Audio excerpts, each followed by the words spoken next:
ए गणेश के मम्मी होता नि पाव भर भांग खिया दना।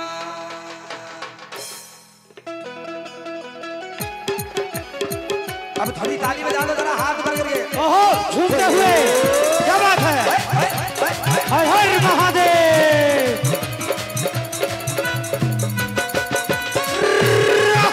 ओहो झूमते हुए।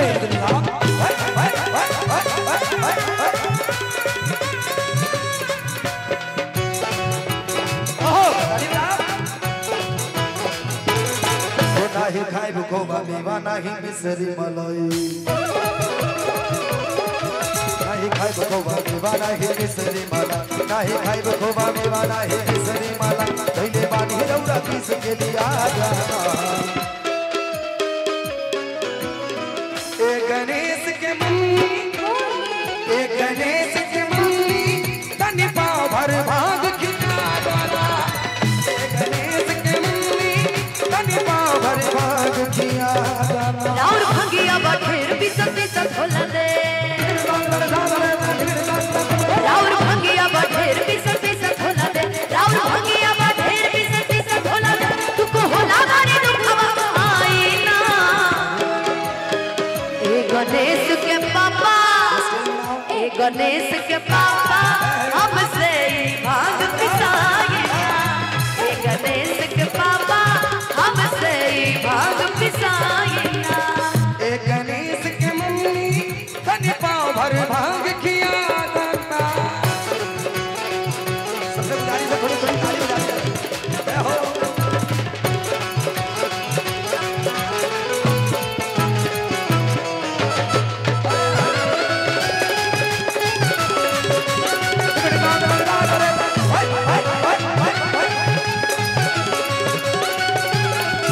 नहीं खाई बखवा मलाई मिसरी, नहीं जितवा से भगिया के साथ,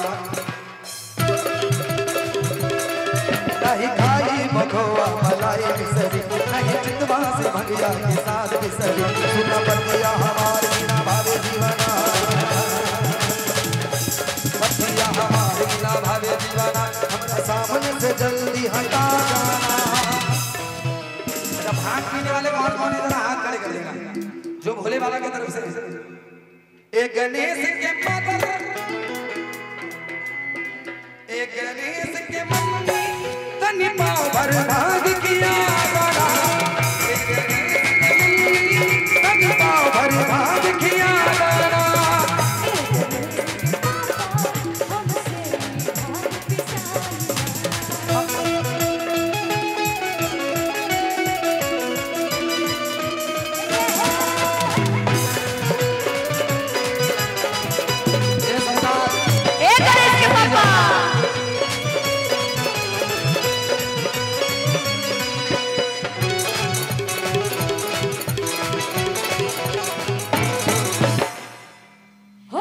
राजी हुई चाहे होई ना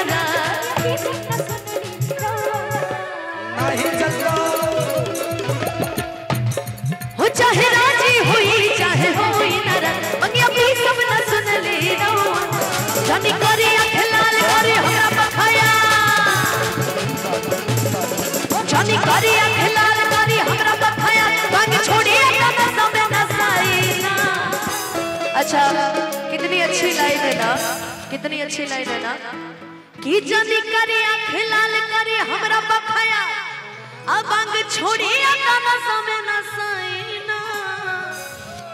ए गणेश के पापा, ए गणेश के डैडी, डैडी नहीं बोल सकते तो मैसेज कर दीजिएगा। Father father father father daddy सब चलेगा। बोलिए बोलिए बोलिए कंटिन्यू। ए गणेश के पापा बोली ना। हमसे भांग पिसाई। ए गणेश के पापा ए गणेश के पापा अब सही भांग पिसाई ना। पागल कहेला,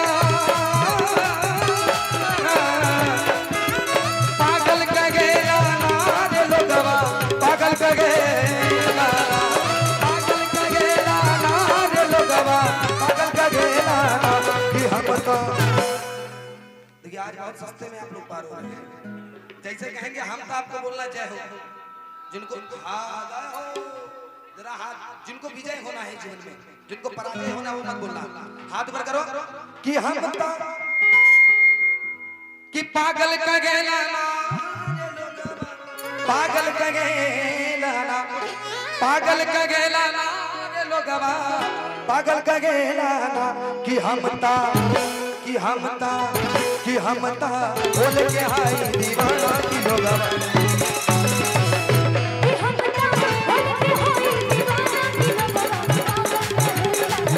पागल कहेला ना रे लोगवा पागल कहेला ना हो पागल का गेला रे लोगवा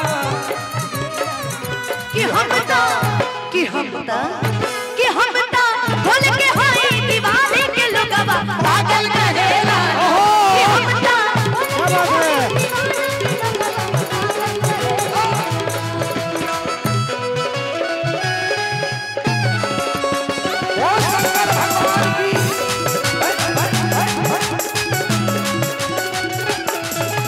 थोड़ा आपका काम आसान कर देते हैं। अच्छा भंगिया ना दे बूता गांजा मला काम मेहनत के काम भाई जल्दी कला।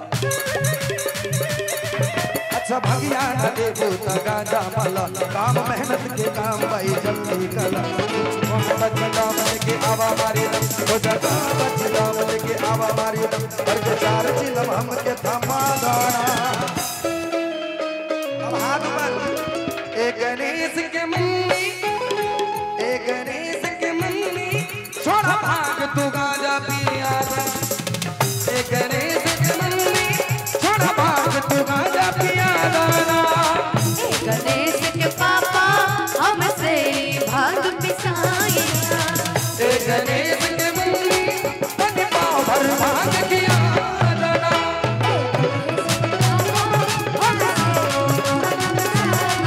बन पाँव भर भाग किया दाना। बन पाँव भर भाग किया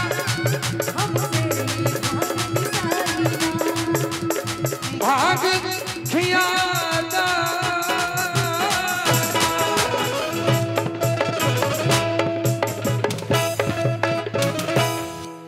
एक बार प्रेम